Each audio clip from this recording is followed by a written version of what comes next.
Palavra da Verdade, com Hernandes Dias Lopes. Irmãos amados, nós vamos então abrir a Palavra de Deus para a nossa edificação nesta manhã, na carta do apóstolo Paulo aos Filipenses, no capítulo 1. Filipenses, capítulo 1, versos 12 a 18. Filipenses capítulo 1, 12 a 18.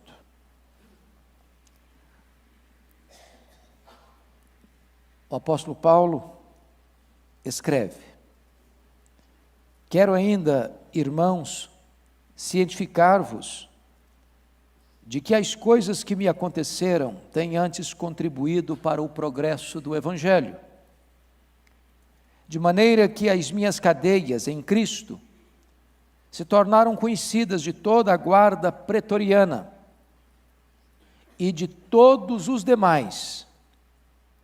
E a maioria dos irmãos, estimulados no Senhor por minhas algemas, ousam falar com mais desassombro a palavra de Deus. Alguns, efetivamente, proclamam a Cristo por inveja e porfia. Outros, porém, o fazem de boa vontade. Estes, por amor, sabendo que estou incumbido da defesa do Evangelho. Aqueles, contudo, pregam a Cristo por discórdia, insinceramente, julgando suscitar tribulação às minhas cadeias. Todavia, que importa? Uma vez que Cristo, de qualquer modo, está sendo pregado, quer por pretexto, quer por verdade, também com isto me regozijo. Sim, sempre me regozijarei. Amém. Eu gostaria de, nesta manhã, conversar um pouco com vocês sobre a sublimidade do Evangelho. O apóstolo Paulo está preso em Roma, depois de realizar 3 viagens missionárias, na província da Galácia, na província da Macedônia e da Caia, e na província da Ásia Menor. E agora, preso em Roma, na sua primeira prisão, ele escreve esta carta para agradecer àquela igreja pela sua parceria com ele, no seu trabalho itinerante, no seu trabalho de plantação de igrejas. No capítulo 1 desta carta, Paulo falou sobre a supremacia de Cristo. E ele chega a dizer no capítulo 1, versículo 21, que para mim o viver é Cristo e o morrer é lucro. Jesus é o centro da nossa vida. No capítulo 2, ele muda a ênfase. E a ênfase do capítulo 2 é que o outro deve vir antes do eu. E ele cita 4 exemplos: o exemplo de Cristo, o seu próprio exemplo, o exemplo de Timóteo e o exemplo de Epafrodito. No capítulo 3, ele começa a revelar para nós que as coisas lá do alto são mais importantes do que as coisas aqui de baixo. Alguns se preocupam apenas com as coisas terrenas, mas a nossa pátria está nos céus. E no capítulo 4, o apóstolo Paulo encerra esta epístola mostrando a necessidade de nós nos alegrarmos em Deus a despeito de quaisquer circunstâncias, e que em vez de nos sucumbirmos à ansiedade, devemos experimentar a paz de Deus que excede todo o entendimento. E agora o apóstolo Paulo vai, neste texto que nós acabamos de ler, tratar conosco acerca da sublimidade do Evangelho, dizendo para nós que o Evangelho é mais importante que a nossa própria liberdade pessoal, que o Evangelho é mais importante do que a nossa própria vida. Então, olhando esse texto, quero destacar alguns pontos. Primeiro, o que é o Evangelho? E confira comigo no verso 12, quando ele diz: Quero ainda, irmãos, cientificar-vos de que as coisas que me aconteceram tenham contribuído para o progresso do Evangelho. Vamos pegar a palavra evangelho. A palavra evangelho significa boas novas. Mas boas novas para quem? Boas novas em que contexto? E vamos então entender que as boas novas é a grande mensagem de Deus para um mundo ferido, para um mundo doente, para um mundo escravizado, para um mundo onde reina o desespero, a tristeza, a dor, a desesperança, para um mundo marcado por tantas coisas horríveis que o diabo tem posto sobre as pessoas, a escravidão, o vício, as mazelas, a depravação moral. Neste mundo mergulhado nesse caudal de desespero, o Evangelho traz uma boa notícia, traz uma boa nova, a boa nova de que Deus existe, a boa nova de que Ele enviou o Seu Filho como nosso Salvador, a boa nova de que há perdão para os nossos pecados, a boa nova de que há libertação para a nossa escravidão, a boa nova de que há vida eterna para aqueles que estão mortos nos seus delitos e pecados. Então o Evangelho é a grande boa notícia para o homem pecador. Esta é a coisa mais importante que o apóstolo Paulo está estabelecendo. A segunda coisa é que o Evangelho, o Evangelho? O Evangelho, olha comigo o versículo 14 do texto lido, e vocês vão perceber outra coisa interessante. E a maioria dos irmãos estimulados no Senhor por minhas algemas, ousam falar com mais desassombro a palavra de Deus. O Evangelho e a palavra de Deus se correspondem. O Evangelho nada mais é do que a apresentação para nós da palavra de Deus, da revelação pessoal de Deus, da vontade expressa de Deus, do projeto de Deus, do propósito de Deus para a sua vida. Esta palavra, a palavra de Deus, que é inerrante, que é infalível, que é suficiente, que é poderosa, que tem vida em si mesma, que age por si mesma, que opera pelo poder do Espírito Santo para transformar pessoas, tirando-as das trevas para a luz, da escravidão para a liberdade, da morte para a vida. Então, a palavra de Deus nos é dada aqui, amados irmãos, em contraposição, por exemplo, hoje diríamos, aos sonhos, visões e revelações a que muitas pessoas recorrem.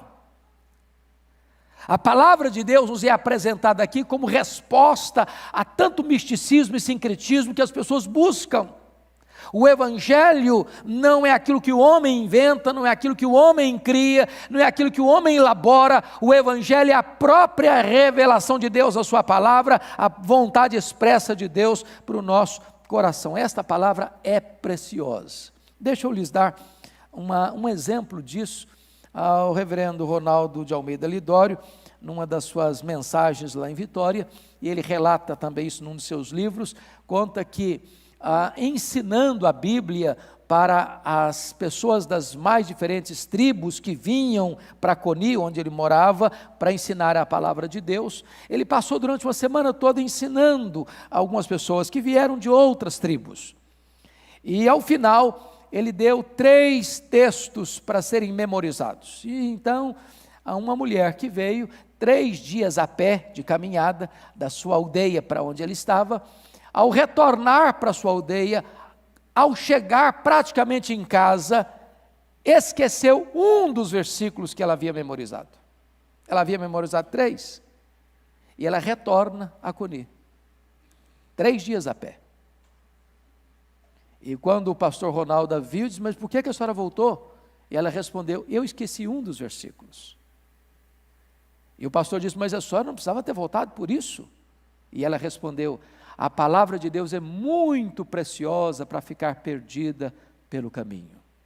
A palavra de Deus é preciosa. Ela é a essência da revelação do Evangelho. Terceiro lugar, irmãos, o Evangelho está relacionado à revelação da pessoa de Jesus Cristo. Olha comigo o verso 18. Todavia, que importa, uma vez que Cristo de qualquer modo está sendo pregado. O Evangelho é centralizado, é resumido na pessoa de Cristo. Nós não temos outro evangelho para pregar, a não ser o evangelho de Cristo. Nós não temos outro assunto para pregar, a não ser Cristo. Nós não temos outro tema a abordar a não ser Cristo. Ele é o Filho de Deus, Ele é a porta do céu, Ele é o caminho que nos leva ao Pai, Ele é a verdade, Ele é a vida, Ele é a nossa esperança, Ele é a nossa justiça, Ele é a alegria da nossa alma, Ele é a nossa paz, Ele é a razão da nossa vida. Não há nenhum outro nome dado entre os homens pelo qual importa que sejamos salvos, não há nenhum outro mediador entre você e Deus a não ser Ele. Então o Evangelho está centrado na pessoa de Jesus Cristo nosso Senhor. Ele é o mensageiro e Ele é a mensagem, Ele é o sacrifício e Ele é o sacerdote, Ele é o servo e Ele é o Rei dos reis, Ele é o nosso glorioso Redentor, e isto é o Evangelho. Mas agora tem um segundo ponto que eu quero destacar com vocês. O que é que eu posso fazer pelo Evangelho? Agora é uma questão de comprometimento. O que é que eu posso fazer pelo Evangelho? Vamos ver. Em primeiro lugar, eu posso alegrar-me no Evangelho, mesmo quando a providência de Deus me leve a sofrer por este Evangelho. Olha comigo novamente o verso 12. Quero ainda, irmãos, cientificar-vos de que as coisas que me aconteceram têm antes contribuído para o progresso do Evangelho. Nós cantamos agora há pouco que Deus é soberano, e é mesmo, Meus irmãos, o Brasil não está à solta, ao léu, ladeira abaixo. Por pior que seja a crise do Brasil e do mundo, tudo está nas mãos do Deus Todo-Poderoso, ou para trazer-nos livramento, ou para trazer-nos disciplina. O Brasil está nas mãos daquele que está assentado no alto e sublime trono. A sua vida está nas mãos daquele que está assentado no alto e sublime trono. As coisas não estão ao léu, as coisas todas estão nas mãos do Deus Todo-Poderoso. Ele nunca perdeu o controle. Agora, há momentos na vida em que a providência é carrancuda. Há momentos na vida em que situações adversas acontecem conosco.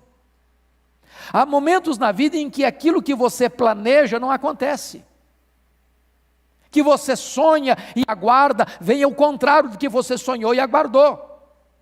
Notem comigo, Paulo queria ir a Roma, ele escreve isso na carta aos Romanos, pelo menos 2 vezes. Era seu projeto de, a partir de Roma, ser enviado à Espanha. Deus apareceu para ele em Jerusalém, quando estava preso, e diz: coragem, Paulo, porque assim como você deu testemunho aqui em Jerusalém, eu quero que você também dê testemunho em Roma.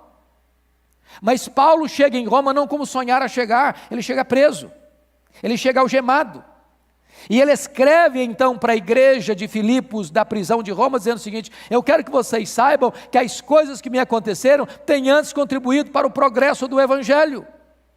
Oh, amados irmãos, os planos frustrados nossos não frustram os planos de Deus. Os planos de Deus são mais altos do que os nossos, os projetos de Deus são mais altos do que os nossos, a vontade de Deus é perfeita, é agradável e é boa para nós. E se eu fosse olhar para a vida de Paulo, por onde ele passou teve luta. Ele foi preso na cidade, ele foi perseguido na cidade de Damasco, depois da sua conversão. Ele chega em Jerusalém e é rejeitado pela igreja. Ele é esquecido em Tarso por mais de 10 anos. Ele vai para a primeira viagem missionária e é apedrejado em Listra. Ele vai para a segunda viagem missionária e é preso e açoitado em Filipos. Ele vai para Tessalônica e é enxotado da cidade. Ele vai para Bereia e ele é escorraçado da cidade. Ele vai para Atenas e é chamado de tagarela. Ele vai para Corinto e é chamado de impostor. Ele vai para Éfeso e enfrenta feras. Ele chega em Jerusalém e é preso. Ele vai para Cesareia e é acusado. Ele vai para Roma e enfrenta um naufrágio. Ele desembarca depois de um naufrágio, não é desembarque, porque ele se salva com os outros em Malta e é picado por uma cobra. Ele chega em Roma algemado, mas ele diz: eu quero que vocês saibam disso. Essas coisas todas contribuíram para o progresso do Evangelho. Amados irmãos, como é importante entender isso.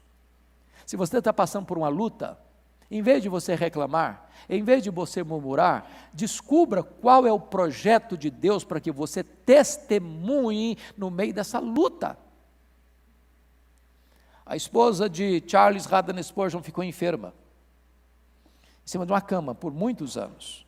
Ela poderia ter vivido amargurada o resto da sua vida. O ministério do seu esposo era o ministério mais conhecido do mundo da época. Em vez dela se mergulhar num caudal de desespero e depressão, ela transforma o seu leito de enfermidade numa trincheira de evangelização do mundo, porque foi ela quem deu início à distribuição dos sermões do seu marido para toda a Inglaterra e para outros lugares do mundo, permitindo que milhares, milhões de pessoas fossem alcançadas. Você está passando por uma prova, pergunte para Deus: meu Deus, o que é que esta prova que eu estou passando pode contribuir para o progresso do Evangelho? Segundo, o que nós podemos fazer? Nós podemos evangelizar apesar de qualquer circunstância adversa. Preste atenção comigo no verso 13, olha aí, olha o verso 13 comigo. De maneira que as minhas cadeias em Cristo se tornaram conhecidas de toda a guarda pretoriana e de todos os demais. Paulo podia dizer o seguinte: puxa vida, eu queria tanto ser missionário, mas fui preso, acabou o meu sonho. Não acabou o sonho. É preciso entender, e ele entendia isso, quando ele diz o seguinte: eu sou prisioneiro não de César, eu sou prisioneiro de Cristo. Eu sou embaixador em cadeias. Olha a providência de Deus, irmãos. O que era a guarda pretoriana? A guarda pretoriana era a guarda de elite do imperador. A guarda pretoriana era, na verdade, o regimento mais seleto do exército romano. Se Paulo estivesse solto, ele poderia ter alcançado outras pessoas, mas não alcançaria a elite militar de Roma. A guarda pretoriana eram 16 mil soldados de escol, da mais alta patente, e Paulo, como prisioneiro de César e cidadão romano, ele tinha ao seu lado alguém algemado com ele 24 horas por dia, e então em 3 turnos por dia, durante 2 anos, em revezamento, ele então testemunha, ele prega para toda a guarda pretoriana e os demais do segundo escalão da ordem militar de Roma, de tal maneira que nesses 2 anos, ele transformou-se no maior evangelista da casa de César. E quando ele escreve essa carta, lá no capítulo 4, verso 22, ele diz: os santos da casa de César vos saúdam. Ou seja, tinha gente convertida dentro do palácio de César. Na verdade, não foi a tempestade, não foi a perseguição, não foi o inimigo, foi a mão providente de Deus que levou Paulo para dentro daquela prisão, para que ele pudesse alcançar a nata da soldadesca de Roma. Então preste bem atenção nesse ponto. Se você está passando por uma luta, por um sofrimento, a pergunta é: o que é que eu posso fazer para que através desse sofrimento, Jesus seja mais conhecido através da minha vida? Esse era o pensamento de Paulo. Esse deve ser o nosso pensamento. Terceiro lugar, o que fazer pelo Evangelho? Estimular outros irmãos a pregar com mais desassombro. Olha o versículo 4 comigo, 14 comigo. Filipenses 1,14. E a maioria dos irmãos, estimulados no Senhor por minhas algemas, ousam falar com mais desassombro a palavra de Deus. Irmãos amados, nós sempre inspiramos alguém, não tem ninguém neutro. Ou você inspira para o bem, ou você inspira para o mal. A grande pergunta é: quando as pessoas olham para você, elas ficam mais animadas ou mais desanimadas? Elas ficam mais empolgadas com Jesus ou ficam achando que não vale a pena seguir a Jesus? Notem que quando Paulo foi preso, os membros da igreja de Roma, que tinham liberdade, olharam para Paulo e viram Paulo preso, e Paulo ativo, e Paulo dinâmico, e Paulo pregando, e Paulo testemunhando, e Paulo animado, e Paulo escrevendo cartas, e Paulo encorajando as igrejas, e eles disseram: não é possível, esse homem está vivendo uma circunstância tão adversa, está mais animado que a gente, vamos nos mexer, vamos nos mover, vamos trabalhar, vamos botar a mão na massa, vamos fazer a obra também. A grande pergunta que eu faço para você nesta manhã é essa: o que é que você tem feito com as lutas que vêm sobre você? Você tem encorajado as pessoas? As pessoas ficam mais animadas quando encostam em você? As pessoas ficam mais animadas com a vida quando ouvem você? As pessoas ficam mais animadas com o seu testemunho? Você encoraja as pessoas a testemunharem com mais ousadia no nome de Cristo? Quarto lugar.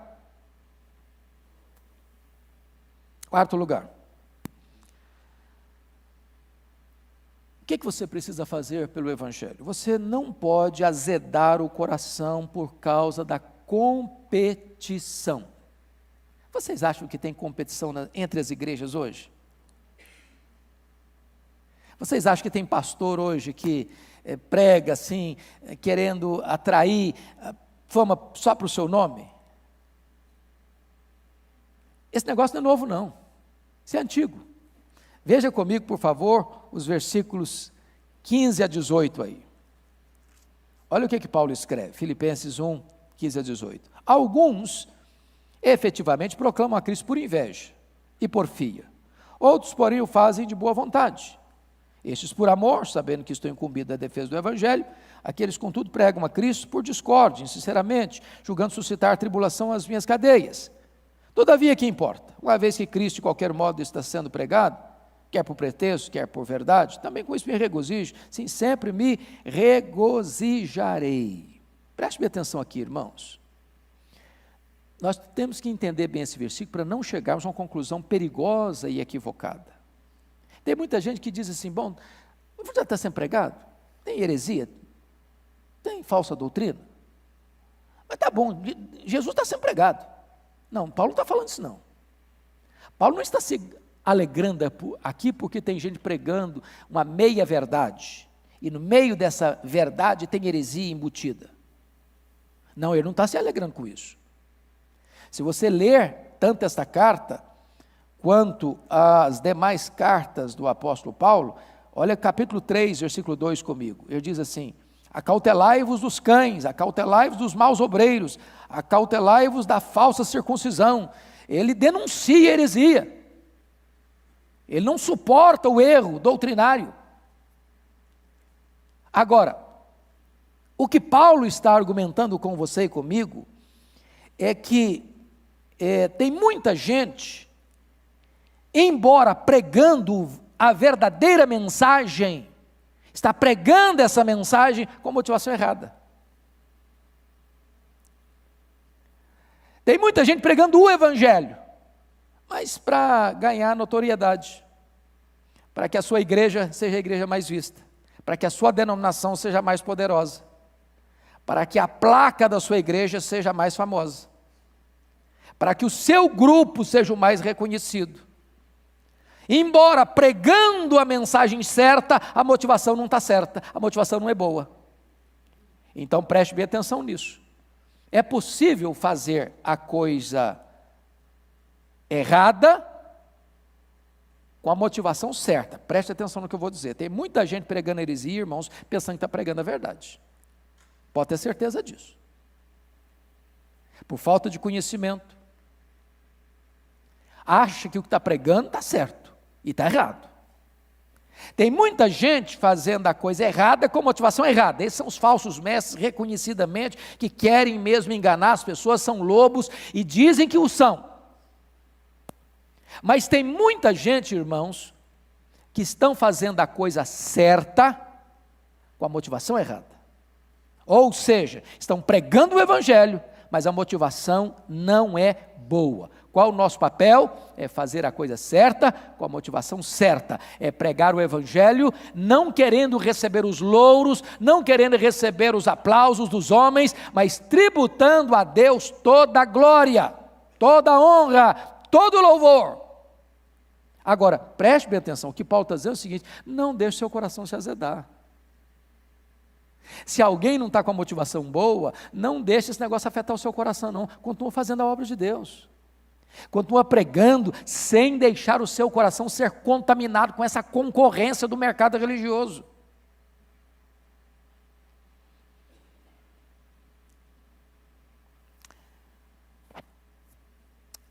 É muito comum no meio evangélico as disputas de posições. Por exemplo, arminianismo versus calvinismo. Está muito badalado aí essa tensão. E eu queria evocar para vocês um exemplo da história, de dois homens de Deus que eram amigos, que eram parceiros na obra de Deus, no século XVIII, John Wesley e George Whitefield, um de linha arminiana, outro de linha calvinista. E então, um dia chegaram para George Whitefield, querendo tirar uma casquinha, querendo jogar um contra o outro, e perguntaram assim: George Whitefield, o que você acha do John Wesley? E ele respondeu: eu acho que ele é um homem tão santo, e um homem tão precioso, e um homem tão amado, um homem tão usado por Deus, que eu gostaria que ele pregasse no meu funeral. E de fato, John Wesley pregou no funeral de George Whitefield. Aí outra pessoa, tentando tirar uma casquinha no Wesley, chegou e perguntou: e aí Wesley, você acha que vai encontrar George Whitefield no céu? Você acha que você vai vê-lo lá? Wesley respondeu: não, acho que eu não vou vê-lo. Aí a pessoa se encheu de alegria por dentro, porque a provocação dele tinha alcançado o propósito, segundo ele tinha pensado. Ah, é? Quer dizer que então você não vai vê-lo? Não, eu falei: não, eu não vou vê-lo não. Sabe por quê? Ele vai estar tão perto de Deus que eu não vou conseguir chegar perto dele. É possível, amados irmãos, nós não podemos entrar numa guerra santa de posicionamentos da igreja de Deus. Nós não podemos permitir que a disputa seja a nossa bandeira. A nossa bandeira é o Evangelho. E desde que o Evangelho esteja sendo pregado, diz Paulo, com isso eu me regozijarei. O que você deve fazer pelo Evangelho? Último lugar, você deve defender o Evangelho. Olha o versículo 16 comigo. Versículo 16. Estes por amor, sabendo que estou incumbido da defesa do Evangelho. Preste bem atenção aqui, amados irmãos, que Paulo não era apenas um evangelista, Paulo era também um apologista, Paulo era um defensor do Evangelho. Mas há um contraponto que eu quero levantar aqui. Hoje, muitas vezes, nós somos mais treinados em defender o Evangelho do que proclamar o Evangelho. É triste isso. Quando nós achamos que a nossa principal missão é defender o Evangelho em vez de pregá-lo. E eu gosto de uma frase de Charles Haddon Spurgeon. Ele diz o seguinte: o Evangelho é como um leão. Um leão. Você não precisa defender um leão, basta soltá-lo. Basta soltá-lo. Nós estamos formando muito mais apologistas do que pregadores. E eu não estou dizendo que não chega o momento em que o Evangelho não precisa ser defendido, quando a heresia chega, quando as falsas doutrinas se espalham, você precisa defender o Evangelho, e Paulo fez isso com grande vigor e com grande força, mas não em detrimento da proclamação. Proclama o Evangelho, a palavra de Deus tem vida em si mesma, ela é poderosa, o Evangelho precisa ser anunciado, irmãos. Não há crescimento da igreja sem proclamação do Evangelho, porque não há colheita sem semeadura. Mas quando é necessário, é preciso defender o Evangelho das falsas doutrinas, e Paulo fez isso, por exemplo, na carta aos Colossenses, a respeito do misticismo, do gnosticismo, do legalismo, do ascetismo, e hoje nós diríamos do liberalismo teológico, do sincretismo religioso, da ortodoxia morta. Nós precisamos combater as falsas doutrinas, mas sobretudo, nós precisamos anunciar a boa nova da salvação em Cristo Jesus, nosso Senhor. Eu quero encerrar só fazendo uma síntese de como pregar o Evangelho. Paulo nos dá 4 dicas aí. Primeiro, olha comigo, versículo 14. Nós precisamos pregar o Evangelho com desassombro. Desassombro. Significa o seguinte: você não fica com vergonha, não, irmão, de pregar a palavra, lá no seu trabalho, lá no seu escritório, lá na sua fábrica, lá na sua atividade comercial, lá no seu reduto onde você trabalha, na sua vizinhança, na sua parentela. Pregue a palavra com a vida, com o testemunho e com a palavra de Deus na sua mão. Desassombro. Segundo, versículo 15, de boa vontade. Não tem que ser uma coisa com constrangimento. Não tem que ser algo pesado. É por isso que evangelização, pregação, não é um programa, é um estilo de vida. Você faz isso automaticamente, você faz isso espontaneamente, você faz isso de boa vontade, você faz isso com toda a alegria do seu coração. Como pregar? Terceiro lugar, sintetizando o que Paulo disse, versículo 16, com amor. Estes por amor. Amor a Deus, amor a Cristo, amor à palavra, amor ao pecador, amor ao homem que precisa de ouvir essa mensagem gloriosa da redenção. Finalmente, de que maneira? Versículo 16, com apologia, sabendo que estou incumbido da defesa do Evangelho. Agora, para você defender o Evangelho, você precisa conhecer. Precisa conhecer. Porque se você não conhece, ao ouvir uma heresia, você não vai nem saber se é heresia ou não. Segundo, para você defender o Evangelho, você precisa conhecer esse Evangelho, porque senão você vai passar vergonha. Então, amados, o apóstolo Pedro disse que você precisa dar razão da esperança que há em você. Você precisa ler Bíblia, você precisa estudar. Você não pode ser um crente raso, você não pode ser um crente superficial. Você não pode ler Bíblia apenas quando vem para a igreja. Você não pode se limitar a uma dose alimentar uma vez por semana. Você precisa mergulhar na palavra, conhecer a palavra, estudar a palavra, meditar na palavra, examinar a palavra, internalizar a palavra, memorizar a palavra, para que quando você estiver diante de uma situação, não dá para recorrer a um dicionário, não dá para recorrer a uma concordância bíblica, nem dá para ligar para o seu pastor, você precisa conhecer, para dar razão da esperança que há em você. Eu queria que agora você ficasse em pé e nós vamos orar. A minha pergunta a você é: qual tem sido o seu compromisso com o Evangelho? Que Deus nos ajude, amados, na nossa vida, a viver este Evangelho, a amar este Evangelho, a proclamar este Evangelho, a aproveitar as oportunidades, para sermos uma bênção, onde quer que Deus nos colocar. Não é o lugar que faz você, é você que faz o lugar. Se você está onde está, no seu trabalho, nas suas lides, na sua parentela, Deus colocou você ali para ser um luzeiro, para ser uma testemunha, para anunciar o Evangelho. Receba a nossa gratidão, ó Deus, pela Tua palavra que é boa, que é perfeita, que é agradável, a Tua palavra que é viva, a Tua palavra que é infalível, que é inerrante, que é suficiente, que é poderosa, e nós te pedimos que esta palavra enche o nosso coração, e que do nosso coração cheio ela transborde para os nossos lábios, e nós possamos anunciar a esperança do Evangelho num mundo tão marcado de desespero. Alegra o coração da tua igreja, move, inclina o coração da tua igreja, para que esta igreja seja um exército de testemunhas, que esta igreja seja um exército de missionários, que esta igreja seja uma agência do teu reino na terra, que esta igreja irradie a sua luz, a luz de Cristo para esta cidade, para esse estado, para esta nação e para o mundo inteiro. Em nome de Jesus. Amém.